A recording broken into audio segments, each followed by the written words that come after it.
Welcome to Engineering Statistics and Linear Algebra Module 3, that is Random Processes class. So let's see what is a random process and the further things in relation to that here in this module. So the random process is, so in nature we have two types of processes. Either it has to be a deterministic or non-deterministic, that is random.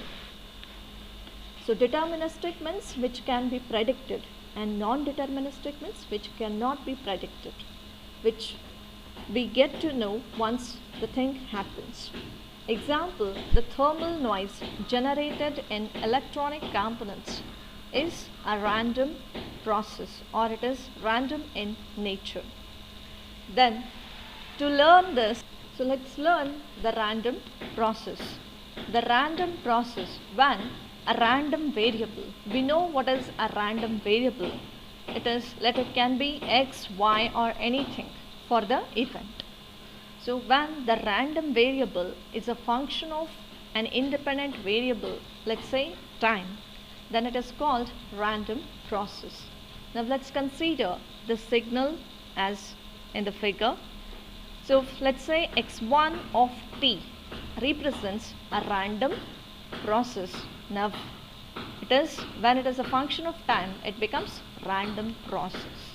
A random variable is a function of an independent variable. Let's say it is time, then it is called random process. x1 is a random variable. When it is a function of t, it is a random process.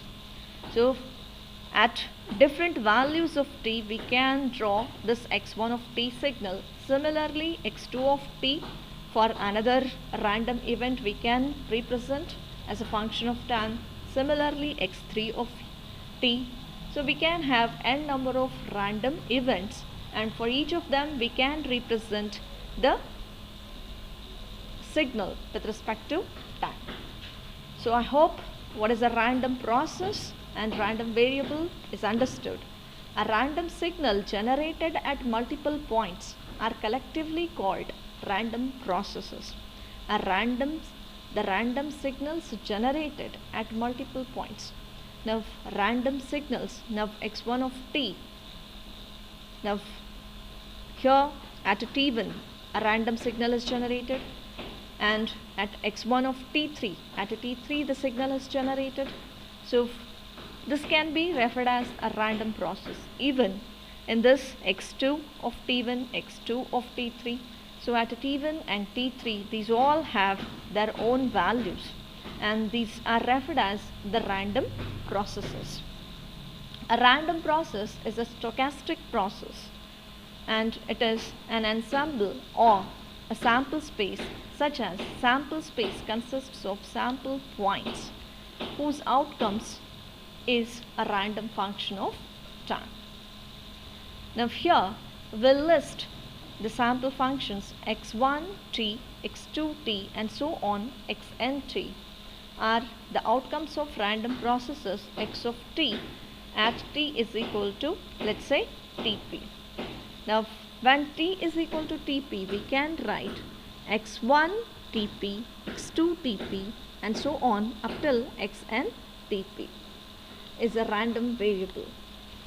So let's consider this interval as minus t to plus t, or some range, and we represent by considering this one as minus t to plus t. We are representing mathematically how a random process is represented.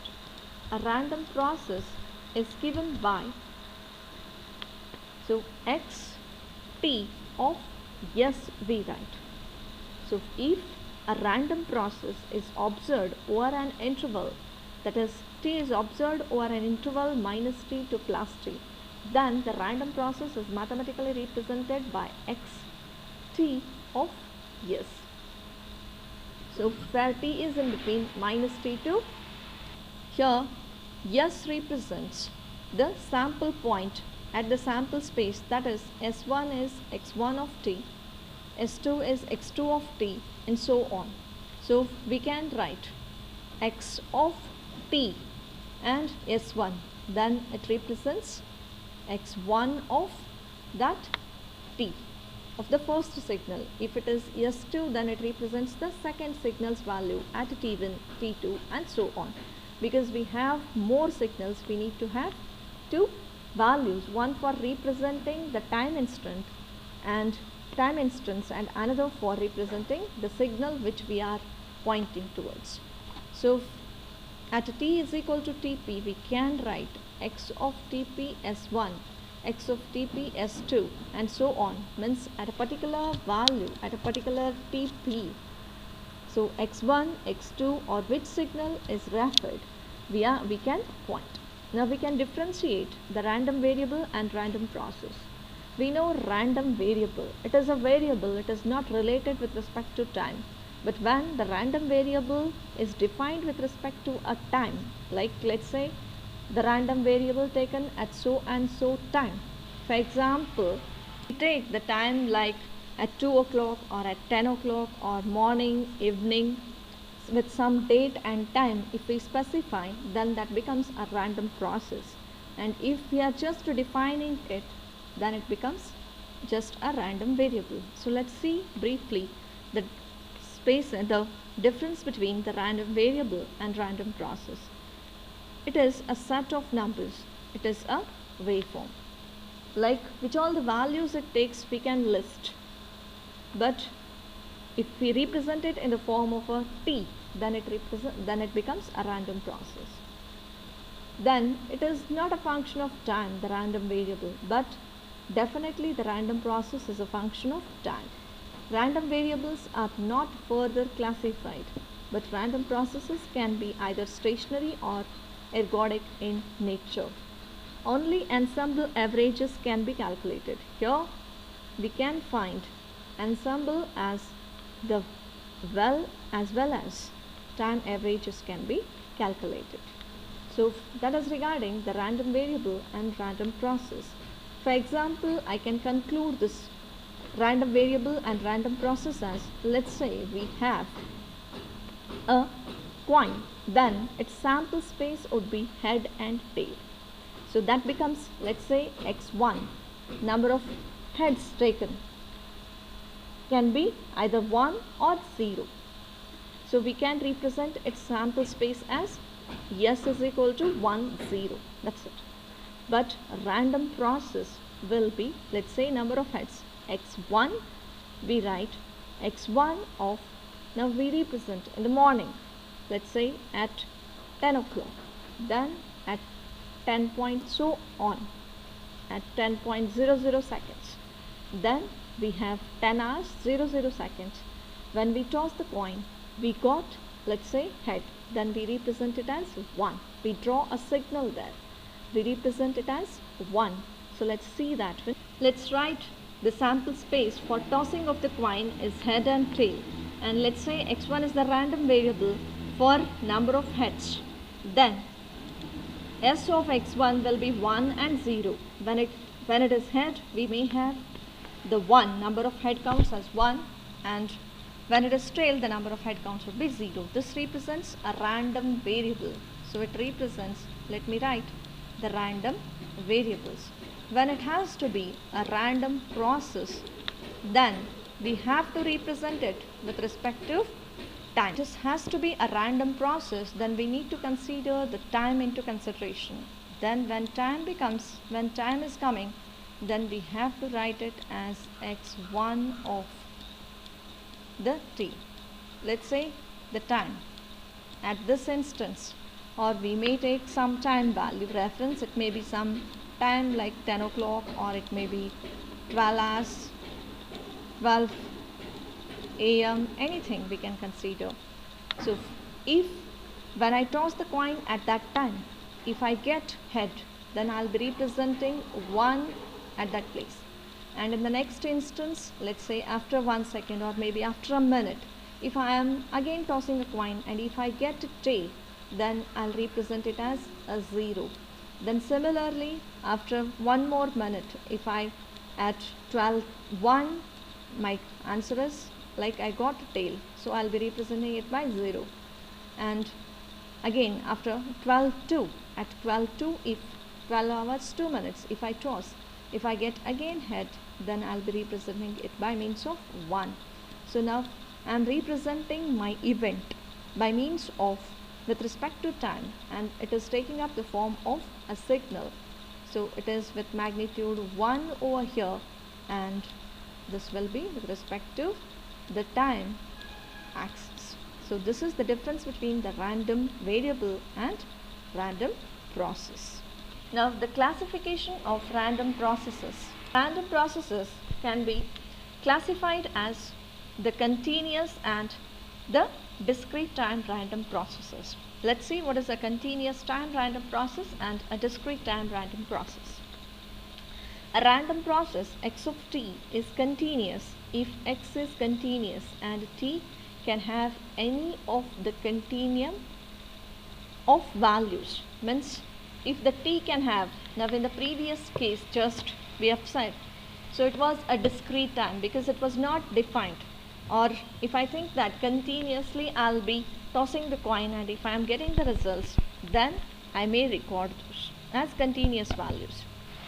If for all values of t, means there we were having, like after a minute we were taking, so from 12:01 to 12:02 there was a gap. Even we could have had the time like 12 hours 1 minute and 1 second, like that. So for all those things, the toss is not being, well, like the coin is not tossed, so it is a discrete event. So we may have some events which are continuous in nature, wherein we'll be having, for example, temperature. The temperature is a continuous variable, means the temperature will be existing at all the times. So for example, right now it is existing, it will be there for a minute, and even if we classify, like if we may take any instance of time of the day, so at that time the temperature will have its own value. So that is a continuous time variable, and if we plot that one with respect to time, it becomes a continuous time. And for example, the tossing of the coin and so on, these all will not be there continuously because it takes some time to do the event, and those kind of events would be discrete time events. So a random process which is defined for all the values of t, it is called continuous, and discrete time means it is defined only at particular values of t, maybe in terms of seconds, or maybe in terms of minute, or maybe in terms of hour, or in terms of day. It could be depending upon the type of the event and for which we are going to monitor. So continuous and I think the discrete time random processes are being understood. When a discrete random sequence, then discrete random sequence is nothing but when a continuous signal is converted to its discrete form, then it will be having the different samples. The samples are definite instances but having their own values which cannot be like predicted, or it may be corresponding to the random signal itself. So to this we say discrete random sequence. And even we have deterministic and non-deterministic processes. For example, sine theta. When we say sine theta or sine of or cos of a cos of omega naught t plus theta. So for different values of t, by knowing the amplitude and even the frequency of the signal and the phase of the signal, we could predict the values of the signal. The next thing is probability density functions, PDF and CDF. So the distribution fx of x, that is CDF, and fx of x, that is PDF, are used to determine as we know it. Then the first order distribution function CDF associated with random process x of t1 is denoted by fx t1 of x1. So is equal to probability that x t1 is less than or equal to x1. So the same thing, but instead of x, fx of x, we write corresponding to which time instance. So like fx of t1 we use, so time instance will be specified over there. And even here, while representing the probability, we take p of x less than or equal to p of x less than or equal to x we used to write. Now here we write it with respect to x1. When we solve and go further, we'll understand these things clearly. For second order function CDF of a random process, we have two variables at that time, like xt1 and xt2. Then it is given as fx of t1 and t2. So for x1 and x2, it is xt1 less than or equal to x1 and xt2 less than or equal to x2. So this will be the probability and cumulative distribution density function. The next point is independence. What is independence? Independence means, let's say two events are there and mutually they are not related with each other. So if they are not related to each other, then we can say that they are statistically independent. And on the other hand, if the event A and B, means event B will happen once the event A is been done or event A happens. So there is nothing correlation between A and B. They are totally distinct. The events would be happening or not happening irrespective of the other event. So those kind of events are referred as the statistically independent events. So in those cases, P of AB is equal to P of A into P of B. And thus the joint probability of occurrence of event A and B is equal to the product of occurrence of A and B individually. So above relation can be extended to n events. So P of A1, A2 and A3 so on up till An can be nothing but the product of P of A1, A2 and so on up till the last one. If x and y are two independent events, then their bivariate or two-dimensional CDF and individual CDFs are related. The CDF is represented by fxy of xy given as when P is P of x less than x and y less than y, which will be fx of x and fy of y, as we know from the second module for independent events. So when two events are independent, then we can write fxy of xy as this way. The relation between the PDF and CDF is given by fxy xy is d by dx of fx and d by dy of fy, which is fx of x and fy of y. We can see the further things, that is, with respect to the random variable, the expectation, that is mean and variance. The mean or expectation of a random process x of t is given by mx of t. We represent it as e of x of t is nothing but x of integration from minus infinity to plus infinity x into fx of t of x dx. And the mean value or expected value of a random process of this fx t of x is the first order PDF of random process. The mean values of bivariate case would be, for expectation of when we consider the two random processes, when we consider the two variable random process, then we have x1 and x of t1 and t2. So by considering that one, so it is x1, x2, fx t1 and fx into t2, xt2, x1, x2, dx1, dx2. And even we may have x and y, then we may represent in this fashion. Means we can find the expectation of a random variable at two different time slots, or we can find the expectation of two variables, that is x and y. Now here the same variable is considered at two different time slots, then the expression would be this way. But even though the same variable, when it happens at two, when we consider the two time spaces, then at two time instances it will be observed as a bivariate event. And similarly t1 and t2 for the two signals like x and y, for the two random variables also we can represent in this fashion. Just we are seeing how the representation would be. Then the variance. We know the variance is represented by del x square, but here it is with respect to random process. So there is a t, independent variable.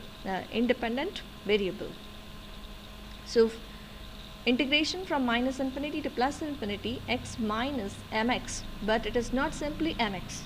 It is not a random variable, it is a random process. So mx of t, the square, again the random process fx, the PDF of that one into tx. And similarly we can have the further things. Stationary processes we can see in the next video.